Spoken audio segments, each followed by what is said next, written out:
Old Bloke Goes Munching. So, having a tasty lazy lunch out is definitely one of my favourite things to do. Not so much dinner, as it tends to be more expensive, and it's just too long to wait when you're all geared up for some decent nosh. No, it's lunch for me. You see, I was spelt rotten as a sales rep. You know, an expense account and all that. Which probably led to my exponential weight gain, and of course, my running remedy many years later. Old bloke goes running. But a fact is a fact, and I'm a fussy git when it comes to food and wine. What I don't like are places that give you stuff you could cook yourself, or bad service, or too much food piled up in a creaking plate. What I do like is lots of small, interesting dishes that I could never really create myself.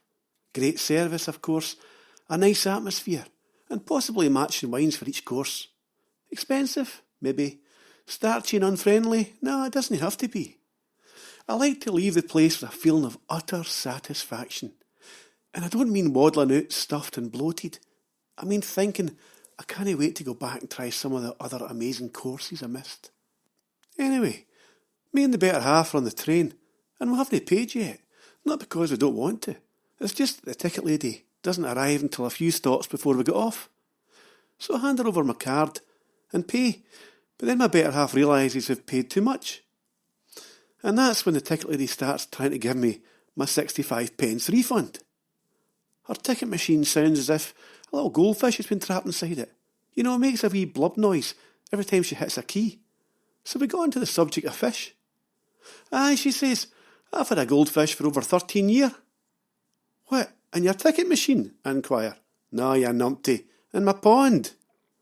Oh, are you allowed to call customers numpties? I asked. Aye, only if they are, she replied. Ha, laughed my better half. See, I'm not the only one who thinks you're a... Aye, okay. We have fish too, I continue. But I've never fed it. We've just got the one left. They must eat, like pond stuff, you know, snails and tadpoles and things. That's cruel, says the ticket lady. You think? I reply. But it's huge. Anyway, the ticket machine has an epi trying to give me my refund and spews out about half a tree of tickets. All the time, our station is looming. Oh, says the ticket lady, all flustered. On you go, no charge. Thanks, I say. I feel I should use the money to go and buy some fish food now, though. Aye, you should, she calls after us. Anyway, talking of food, we end up at our destination, but only after I've gone in the opposite direction for 10 minutes and added about a mile to our walk. I was looking at the mobile app upside down. So now we're late, and I'm getting it in the neck. At the table, we scan the menu and plump for the tempura monkfish and the cod with capers. It was magic. Maybe not fancy enough for me, but as I said, I'm a fussy git. And then the wine began to flow. And it was nice, but I noticed that my better half was getting louder and louder with every sip. I can't remember exactly what we're talking about, but I made the grave mistake of suggesting that maybe she should speak a wee bit quieter. Bad move. What? She blasts. I know everything about those two old dear's internal organs, and that guy over there is definitely not with his... The whole place suddenly stops mid-chatter, and all eyes are on us. I just smile at everyone and take a big gulp of wine. I know what she means, though, about the only other old bloke in the restaurant apart from me.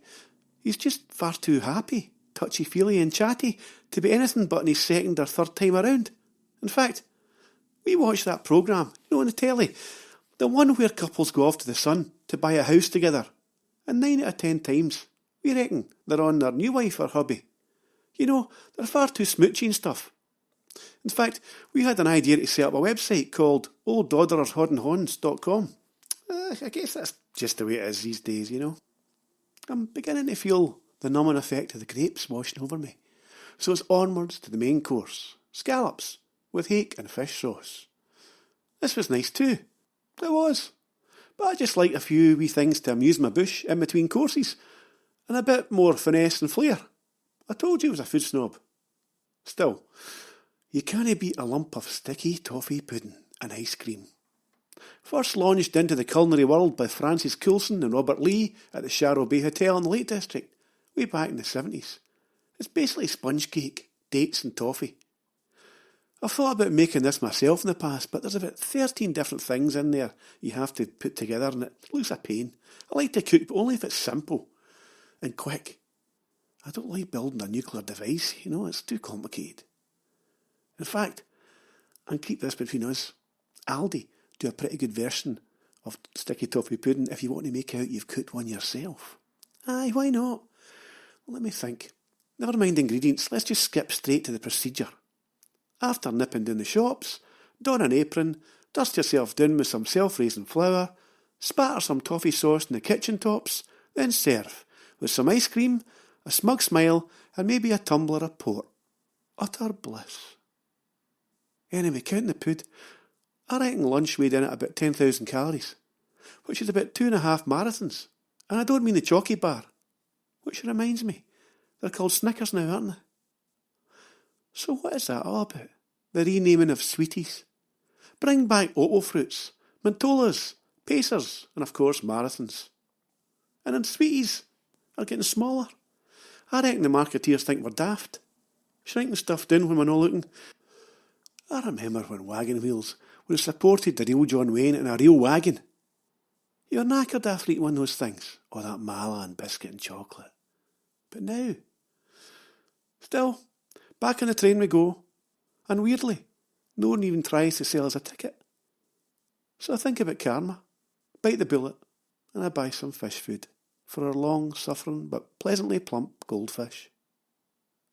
Anyway, as a wee reminder, the current book, Old Bloke Goes Running, is now available in paperback via Amazon or your local shop, or your library, or Audible, or Kindle. If you want a signed copy, get it from me on my website, allwspaulmurdoch.co.uk. You can contact me there too. Thanks for listening, guys, and ciao for now.